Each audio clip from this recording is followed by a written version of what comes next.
everyone, it's Monica, and welcome back to Tailor-Made Cards for You. So today I'm here to share with you one of my passport kits, and this is my Passport to Circus. And this ticket was inspired for a couple of reasons. Number one is there's always fun fall festivals going on during the fall, and I thought it would be fun to create some sort of a circus or carnival type of passport kit to decorate for the holidays. Now, whenever I think of the circus, I always think of Barnum and Bailey. And I'm sure that a lot of you probably have the same thoughts. Circuses that we had gone to when we were younger, and just all the fun, the popcorn, the elephants, all of the animals, and of course, all of the circus acts. Well, part of my inspiration came from some of these vintage Barnum and Bailey's tickets that I found. And I got these on eBay. And a lot of times when I'm creating my kits, I will find my inspiration from actual vintage items. Now, the little book that I created is a mini journal. And then this little guy here is a little box that I created to hold some of my vintage tickets. And I'm going to share those with you in just a minute. So let me go ahead and share with you some of these vintage items that I found on eBay, and then you can kind of see where I got some of my color inspiration and some of my ideas for my ephemera. Now, these tickets here are actual tickets from one of the Barnum's and Bailey's circus, and these were from the 1970s. And they've got some great colors. And of course, when you think of circus, you always think of your oranges and your yellows, just all these bright, vibrant colors. Now, once I use some of these vintage items for my inspiration, you might wonder what I do with them. Well, a lot of times what I'll do is I will create little journal books like the one that I shared with you just a few minutes ago. And I will add some of this authentic vintage ephemera into these little books. And this little book here that I shared with you is actually going to be in my shop. And I'm going to be creating a few more of these little circus theme books, and I'll be adding some of the authentic vintage ephemera. And I just think it's a lot of fun to just not only include my reproduced ephemera in some of my little books, but also to have some authentic vintage ephemera is just an extra bonus. So let me go ahead and share with you this little box. Now, what I love about this little box is there is no adhesive. It's just all folding, and it is a perfect size for ATCs. I'm actually housing these vintage circus school tickets in them right now, but I did measure it out to be able to fit ATCs. Now, if you remember a little while ago, we created this little box, which is also an ATC box, but I wanted something to be a little bit more snug and a little bit more sized to an actual ATC box, and that's where I came up with this idea. And this little box was inspired by another vintage item that I have in my stash. And this is a souvenir box that you would pick up back in the 60s and the 70s when you would go on vacation with your family, and you would pick up these little pictures that would be housed real nicely into this little box. So that's kind of where I got the idea for the design, and that's what we're going to create today. Now, the original box, as you can see, has a window in the very front. And I did try that when I was testing out the design, and it certainly will work, but you have to have a whole lot of ATCs to be able to fit in the box, because if you don't have the box snug, then it's not going to hold itself together. And that's really the key to this box, is to be able to have enough ATCs that will completely fill the box to be able to hold its shape. And then when I found that I didn't have enough ATCs to actually hold the shape of the box, that's when I decided to just modify it a bit and then just put a picture in the very front rather than have an open window. But either way, you can certainly modify the design. So to create this little box, we are going to use one of the pages out of my Passport to Circus, and I will leave a link below showing you the kit. And this is one of the pages that has the ticket paper as well as the circus ATC, and we're going to use those two items to create our box. Now, of course, with any of the kits, the first thing you're going to do is you're going to print out your paper, and I wanted to use some nice heavy cardstock for this because, again, it's going to be a box and I want it to hold its shape. And then I'm going to take my paper trimmer and just trim it down. Now, I'm going to be giving you the actual measurements to the box in just a moment, but I find if you just go ahead and trim off the white edges first, you're pretty close to what you're going to be needing for the box. You're just going to have to do a few more trims because the box for the most part is almost 5 by 7. It's just not as long, and you're going to have to trim a little bit off of the sides. All right, so your actual measurements for this are going to be about 6 1/4 long.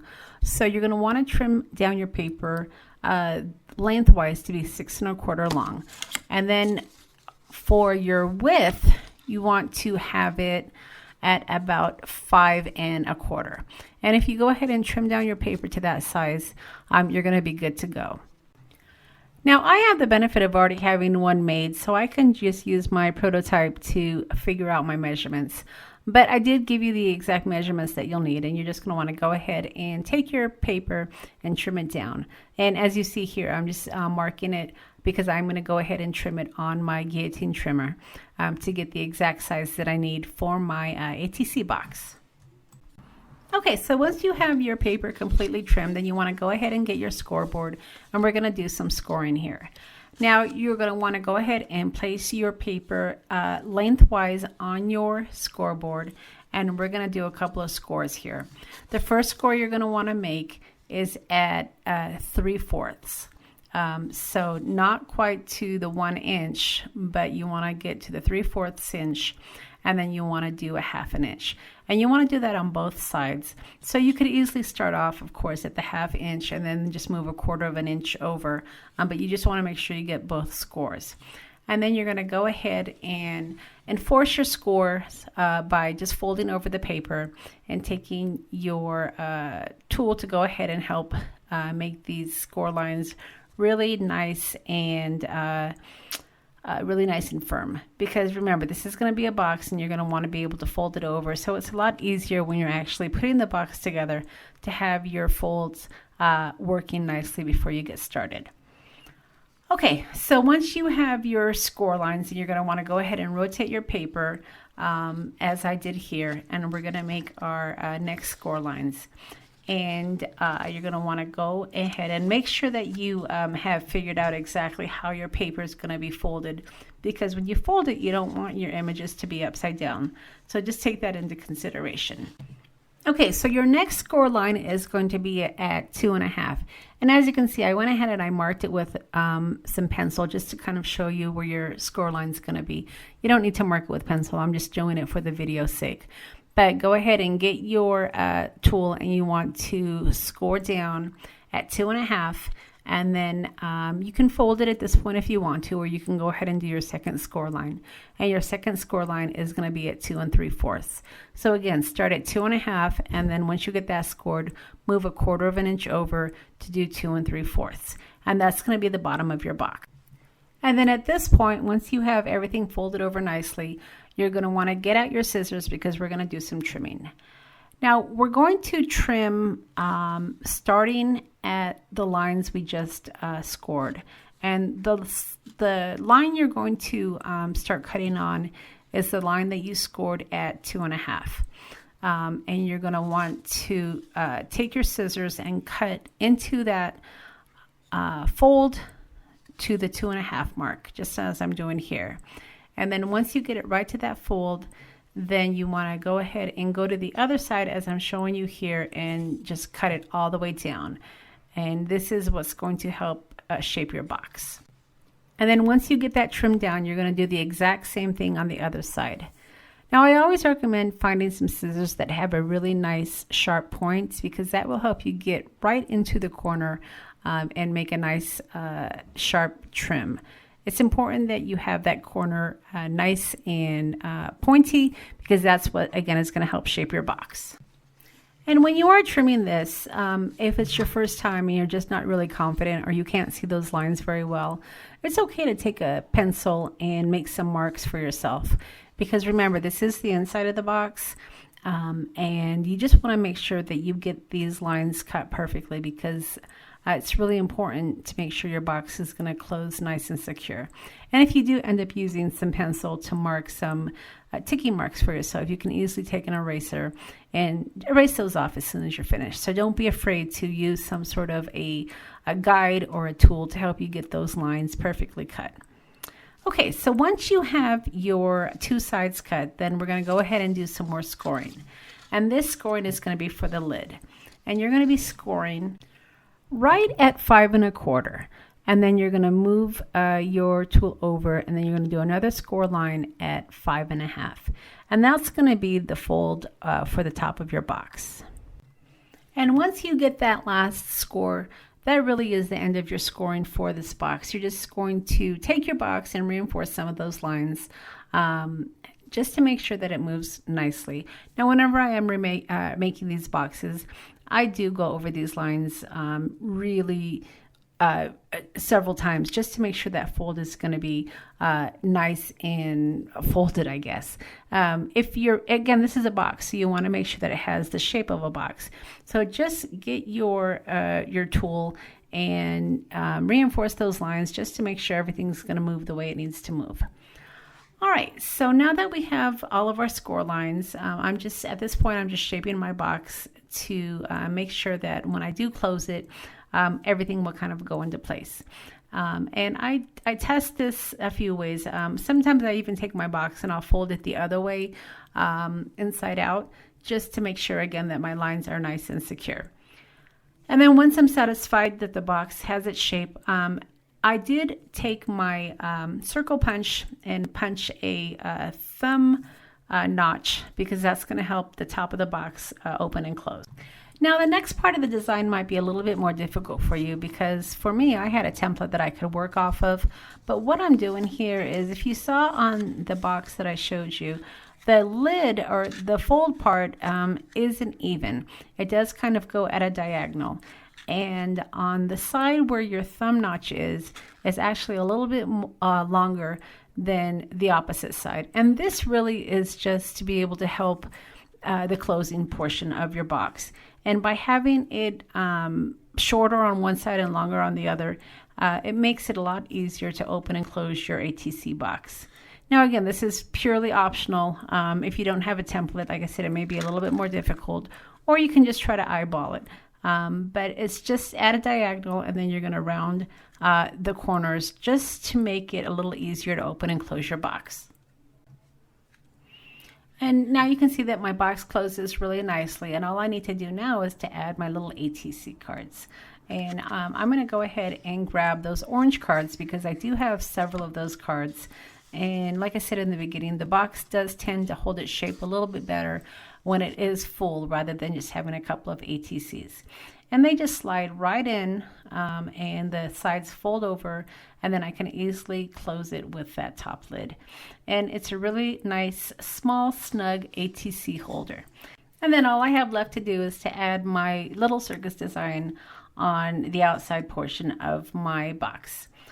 So again, I'm going to go back to my page that I started out with, and this has some of the nice pieces of ephemera. And the piece that I'm going to use is that ATC card that says Wonders of the Circus. And this is sized perfectly to fit on this ATC box.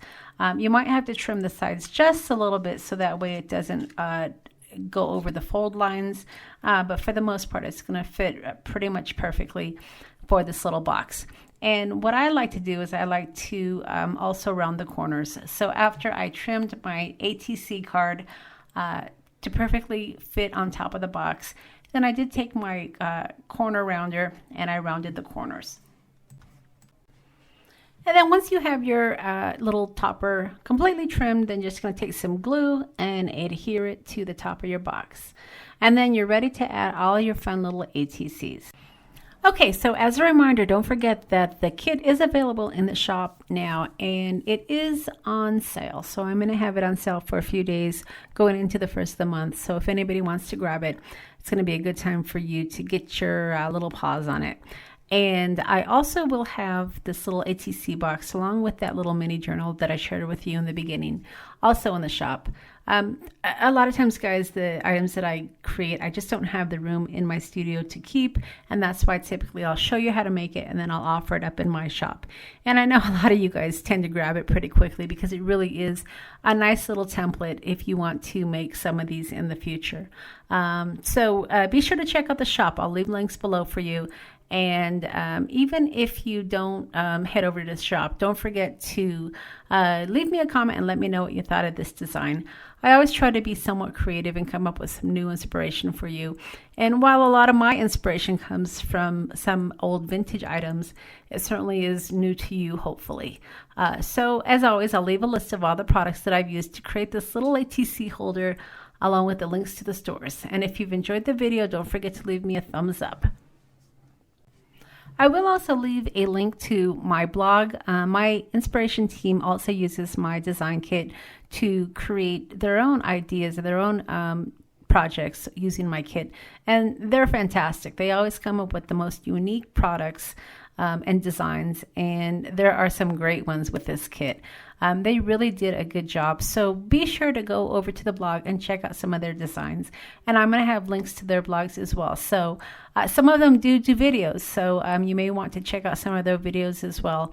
And like I said, over on my blog I'll have links to those as well. All right, everybody, I hope that you've enjoyed this tutorial, and we'll see you again next time.